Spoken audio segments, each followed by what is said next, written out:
അഭിഭാഷകരും ജഡ്ജിമാരും അവരുടെ ഔദ്യോഗിക വേഷത്തിന്റെ ഭാഗമായി കഴുത്തിൽ ധരിക്കുന്ന കട്ടിയുള്ള വെള്ള കോട്ടൺ തുണി കൊണ്ടുണ്ടാക്കിയ നെക്ക് ബാൻഡ് അഥവാ കഴുത്തിലെ നാട എന്തിനെയാണ് സൂചിപ്പിക്കുന്നതെന്ന് നമ്മളിൽ എത്ര പേർക്കറിയാം?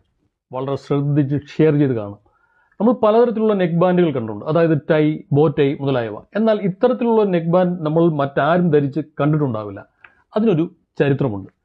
ക്രിസ്ത്യാനികളുടെയും ജൂതന്മാരുടെയും വിശ്വാസമനുസരിച്ച് സിനായ് പർവ്വതത്തിന്റെ മുകളിൽ വെച്ച് ദൈവം മോശയ്ക്ക് 10 കൽപ്പനകൾ 2 ശിലാഫലകത്തിൽ എഴുതി നൽകിയതിനെ സൂചിപ്പിക്കുന്നതാണ് 2 ഇതളുള്ള ഈ നെക്ക് ബാൻഡ്.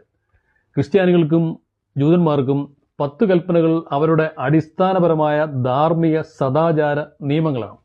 അതായത് കള്ളസാക്ഷി പറയരുത്, അന്യന്റെ മുതൽ ആഗ്രഹിക്കരുത്, അന്യന്റെ ഭാര്യയെ മോഹിക്കരുത് തുടങ്ങിയവ. 17-ാം നൂറ്റാണ്ടിന് മുമ്പ് ഇംഗ്ലണ്ടിലെ പുരോഹിതന്മാരാണ് ഈ 2 ഇതളിലുള്ള ബാൻഡുകൾ ധരിച്ചിരുന്നത്. കാലക്രമേണ ഇംഗ്ലണ്ടിലെ അഭിഭാഷകരും ജഡ്ജിമാരും ഇത് ധരിച്ചു തുടങ്ങി.